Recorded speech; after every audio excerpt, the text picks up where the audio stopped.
ఆ రాత్రి చంద్రకాంతి అడవిని కమ్మేసింది. చిట్టికి నిద్ర పట్టలేదు. నాకంటే అందం కర్రీకి లేదు, కానీ అందరూ ఈరోజు దాన్నే మెచ్చుకున్నారు. ఎందుకు? అది చాలాసేపు ఆలోచించింది. మరుసటి ఉదయం కర్రీ దగ్గరకు వెళ్ళింది.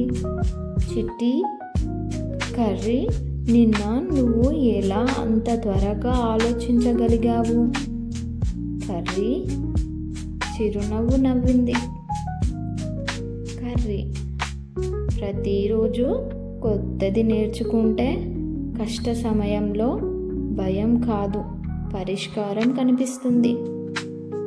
చిట్టి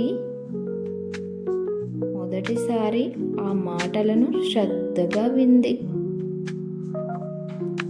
కర్రీ చిట్టిని అడవి అంతా తీసుకెళ్ళింది. చూడు చిట్టి, ఈ చీమలను. చీమలు చిన్న చిన్న గింజలను వరుసగా మోస్తున్నాయి. కర్రీ,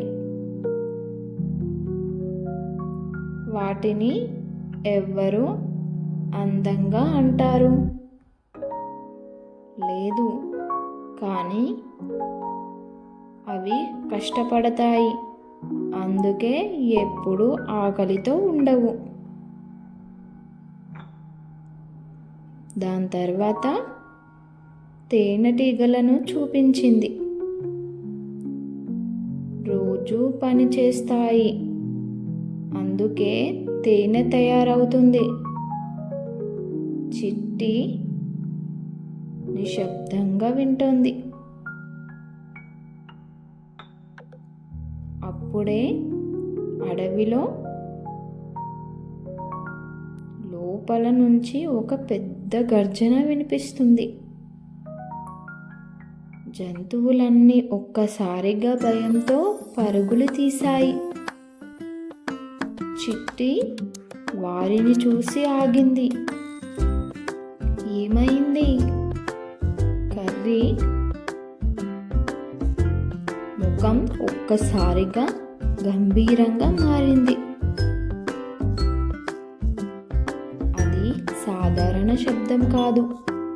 మన అడవికి ఒక పెద్ద ప్రమాదం వస్తుంది.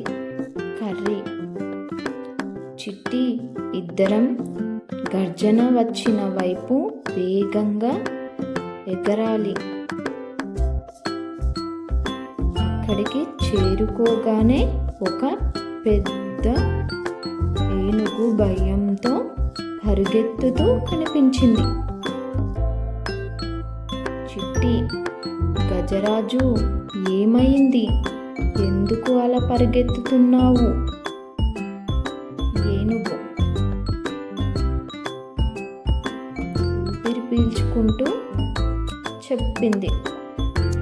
ఏనుగు, అడవి అంచున కొంతమంది వేటగాళ్ళు వచ్చారు. వాళ్ళు పెద్ద పెద్ద వలలు, ఇనుప బోనులు పెట్టారు. చాలా జంతువులు చిక్కుకుపోయాయి. ప్రమాదం ఉంది. అది విని వెంటనే చిట్టి భయపడింది. చిట్టి, ఇప్పుడు ఏం చేద్దాం? కర్రీ ఒక్క క్షణం కూడా ఆలస్యం చేయలేదు. కర్రీ, ముందు భయపడొద్దు, ముందు పరిస్థితిని తెలుసుకోవాలి. ఇంకొక భాగం చూడాలంటే మన ఛానల్ని సబ్స్క్రైబ్ చేసుకోండి, బెల్ ఐకాన్ని క్లిక్ చేయండి. మన వీడియోస్ మీ ముందు ఉంటాయి. ఈ వీడియోను చూసిన ప్రతి ఒక్కరికి చాలా చాలా థ్యాంక్స్.